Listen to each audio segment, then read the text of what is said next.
Halo, perkenalkan nama saya Desi Piho Xiaoming. Saya adalah mahasiswa PBI jurusan Manajemen Bisnis. Nah, di sini saya akan menjelaskan pengantar ekonomi pembangunan kuis kedua. Produksi atau pendapatan nasional dalam arti real adalah jumlah produksi atau jumlah barang-barang dan jasa yang dihasilkan masyarakat yang dihitung dalam suatu tahun.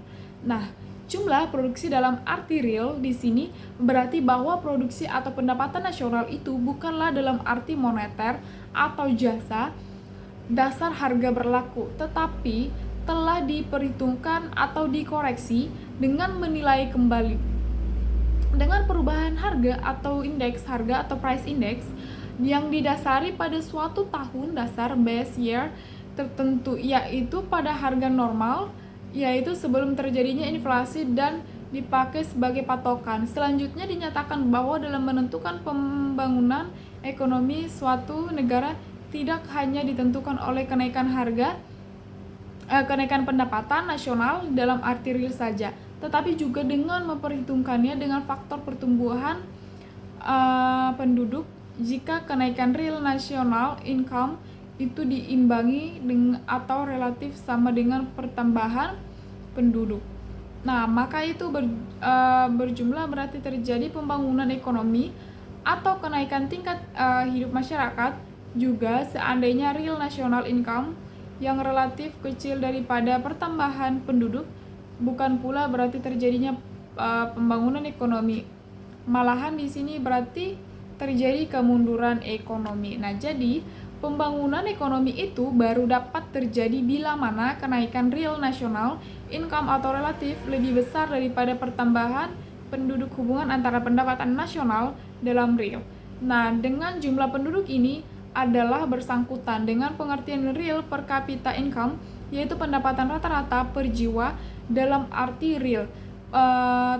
Jadi pembangunan ekonomi itu hanya mungkin terjadi bila mana ada perekonomian negara terjadi peningkatan dalam real per capita income tersebut.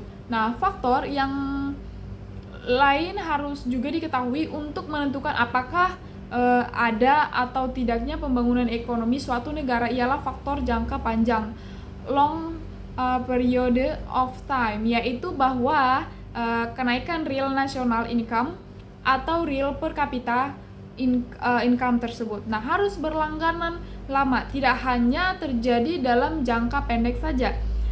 Suatu kenaikan yang terjadi dalam jangka pendek kemudian terjadi lagi penurunan atau kemunduran dalam real national income serta kegiatan ekonomi pada umumnya, ini bukanlah menunjukkan suatu pembangunan ekonomi.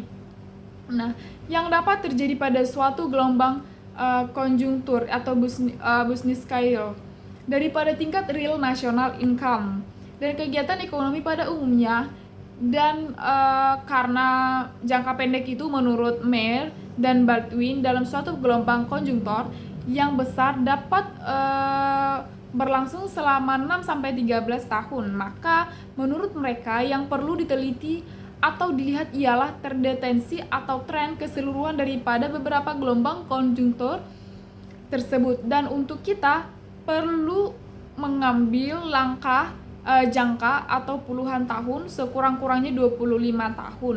Jadi kita tendensi atau tren memperlihatkan kecenderungan yang menarik dalam masa minimal 25 tahun, barulah berarti terjadinya pembangunan ekonomi. Nah, cukup sekian presentasi saya mengenai pengantar ekonomi pembangunan kedua. Terima kasih.